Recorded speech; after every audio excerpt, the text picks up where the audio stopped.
Hey everybody, Thurston Last here, and today we're going to actually take a little look at the Gladius. I wasn't going to pledge for this ship. It really interested me. I thought it was really cool, but I already had enough other ships that I wasn't going to pledge for it. But when the anniversary sale came out, I thought, man, I'm just going to go ahead and melt down on the Cutlass Red for store credit, and then just get a bunch of ships and try them all out every 24 hours while the anniversary sale goes on. And while I have the Gladius, I do want to do a video on it. There's a couple things about this ship that I just didn't catch when I was watching the Citizen Con Foundry 42 project update, and I didn't really catch it in the artwork either. So we're going to go over this now. Alright, the first thing we're going to look at is this maneuvering jet thruster right here. Let me get a better view of it. You can kind of see it tapering down here, and it does have an exhaust end, thrust end, on the rear, and it also has a thrust end top and bottom on the front. Where it really gets interesting is if you go underneath between these two missiles and look up, you'll see that this nozzle here, it's actually doubled up. This nozzle can actuate along its axis in this slot, and there's another one on the top there.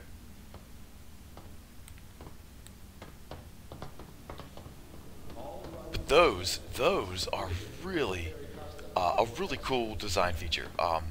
We've seen some other cool nozzles and actuating like maneuvering thrusters, even on the Aurora with that slider arm. That thing's pretty cool.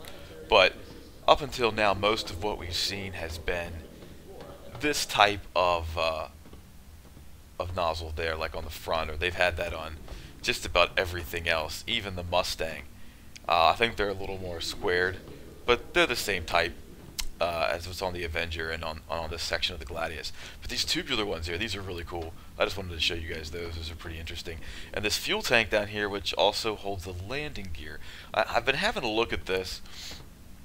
Now, I'm not criticizing it. I'm really not criticizing it. But if you look at the shape of the landing gear and you look at the shape of this part of the undercarriage, right? Obviously, that folds up into there. Here's the end of the gear. So even if it slides forward or rearward a little bit once it's inside, it's going to end right about here. Now, I just want to show you the detail here. This seam right here, right before you get to the air intake, or the whatever type of intake that is. It might not be for actual oxygen or O2. You come around here, you see these stabilizing fins here. This is fuel access. So it's got like a permanently attached. I'm not sure if this is permanent yet, because it kind of looks like those are bolts that would allow you to detach or maybe unattach it, altogether before launch. But if it ends right there, so that you've got this like external fuel tank, instead of the pods under the wings, it's just streamlined in there. But then it is actually connected to where the landing gear stows. So I'm not really sure. I guess there's hoses in there. There must be fuel lines that run down in here from the body and come out to right here where you connect. Yeah, see, you can see through it. It's just kind of hanging off of there.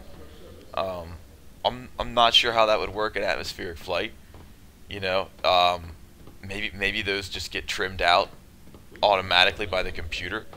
It senses a little bit of drag or something. It actuates those to compensate. I'm not really sure. But yeah, I really like the Gladius. Obviously, it's the spiritual successor to a couple of light patrol fighters from the Wing Commander series. But there was a ship in the Wing Commander, in Privateer, that was called the Gladius. It looked very much like this. I mean, almost. Very, very, very close to this. Very much like this. The cockpit was a little different. Also, you can see here, we're going to go into this in some more detail in another video, you can see here what they're talking about scaling your HUD displays and holographic sort of HUD, targeting sensor, ship status types of displays, and they're talking about having them on screen. So here you can see there's a list of weaponry. There's a target list there with like range, and then there's also a 3D visualization here for both my own ship and whatever enemy ship I'm targeted. So you can see they're working on that. I'm not really sure in this current position how well that HUD glass is going to work. I really don't know. It's tough to say.